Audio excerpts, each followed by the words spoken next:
aku pengen belajar nih. Jadi kan Ko Felix ini Tionghoa. Ya. Murni. Papa Tionghoa. Saya masih ada nama Chinese. Masih ada nama Chinese. Xiao Chen Kuo. Wah. Anak saya masih ada nama Chinese. Masih ada nama Chinese. Masih, karena bapaknya Chinese. Oh, marganya Xiao. Marganya Xiao. Oke. Sorry, aku pengen tanya. Dulu agamanya apa? Katolik. Oh. Sama ya? Sama. Iya, kan orang Palembang. Orang Katolik. Papa Katolik. Papa Katolik, Mama Katolik, Papi, Mami Katolik, Nenek Buddha. Jadi saya sebenarnya Bhinneka Tunggal Ika. Bhinneka Tunggal Ika. Tapi sekolah dari SD, SMP, SD di mana? SD Saprus 2, SMP Saprus Maria, SMA Saprus 1 Bangau. Oke, tiga-tiganya aku tahu. Tiga-tiganya aku tahu. Oh, jelas. Terkenal. Di Maria banyak cewek cakep tuh. Oh iya. Pasti dulu metodis ya? Enggak. Aku dulu Saprus 1 semua ya. Oh, Saprus 1. Okay, Kamboja, Bangau. Terus sampai lulus kuliahnya masih kuliah IPB. Masih Katolik? Masih Katolik sampai semester ketiga. Semester ketiga? Betul, jadi Muslim. Kenapa? Waktu itu, jadi saya apa yang merubah Felix Xiao menjadi seorang Muslim? Bahkan di depan saya ini bukan hanya seorang Muslim, tapi juga seorang pendakwah, seorang ustadz, seorang yang luar biasa. Sejarahnya jadi lengkap, yang tadinya nggak ngerti sejarah dan nggak tahu sejarah, benci sejarah. Jadi berubahnya nggak langsung. Saya SMP kelas 2 gara-gara main game jadi ateis.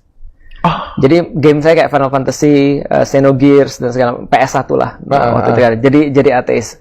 Jadi SMP kelas 2 sudah ateis. SMP kelas 3 semenjak belajar biologi dan fisika saya jadi agnostik. Oke. Jadi karena saya belajar biologi dan fisika, saya bilang oke, nggak mungkin Tuhan nggak ada. Tuhan pasti ada. Awalnya kan bilang Tuhan nggak ada, ateis. Lalu bilang fisika, nggak mungkin Tuhan nggak ada. Rumit banget kalau Tuhan nggak ada. Salah satu mungkin yang bisa diambil gampangnya gini ya. Ada satu ilmuwan matematik namanya Roger Penrose, profesor. Dia ngitung probabilitas bahwasanya alam semesta terjadi secara kebetulan. Oke. Ternyata probabilitasnya adalah 1/10 pangkat 10 pangkat 123. Oke. Which is banyak more than impossible. Berarti Tuhan pasti ada. SMP kelas 3 saya percaya Tuhan pasti ada. Setelah saya percaya Tuhan pasti ada, saya kosong tuh karena saya nggak mau beragama. Karena saya bilang semua agama sama. Semua agama sama, semua agama nggak benar. Semua agama cuma cover, cuma topeng aja untuk menutupi orang-orang yang serakah dan segala macam. Waktu itu karena saya lihat adalah orang-orangnya.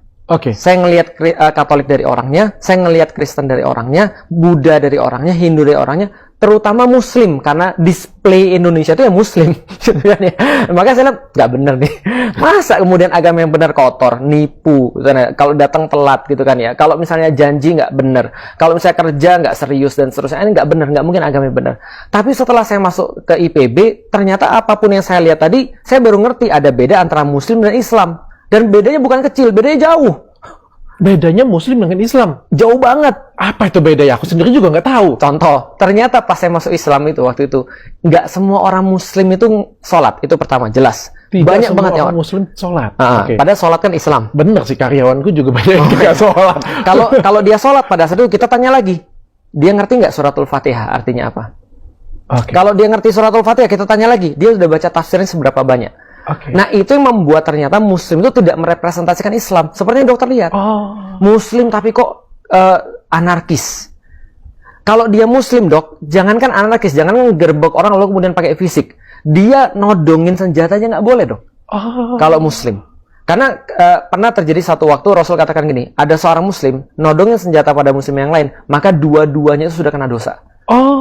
Loh, terus kemudian kalau misalnya mereka salah satu mati gimana? Dua-duanya masuk neraka. Loh, kok bisa? Kata orang Muslim tadi, kok bisa ada dua orang Muslim sama-sama nodongin senjata terus saling tusuk, satunya mati, satunya masih hidup, dua-duanya masuk neraka. Saya ngerti kalau yang nusuk masuk neraka, tapi yang ditusuk kan mati. Kata Rasulullah sederhananya begini, iya, karena kalau dia bisa, dia juga nusuk orang lain juga. Artinya kalau dia nggak yang mati, dia juga matiin orang. Jadi tetap nggak boleh. Artinya kalau benar-benar urusan darah itu urusan benar-benar sangat-sangat sakral dan detail di dalam Islam. Nggak boleh sama sekali menumpahkan darah. Apalagi kemudian, nggak boleh sama sekali fisik, apalagi menumpahkan darah. Nah itu kalau di dalam Islam. Contoh lagi misalnya, kok bisa ada orang-orang Muslim ketika misalnya ditanya, kenapa kerja lu cuma segini? Ya udah takdirnya segini. Udah kalau sudah takdir segitu aja. Iya takdirnya udah gitu-gitunya. Kalau mau berusaha juga nggak bisa. Itu bukan pemahaman Islam. Banyak banget orang-orang pemahaman yang dia pikir pemahaman Islam, tapi sebenarnya bukan pemahaman Islam. Oh, oke. Nah, ini problemnya ini. Ada orang nggak mau kerja keras karena bilang sudah takdir.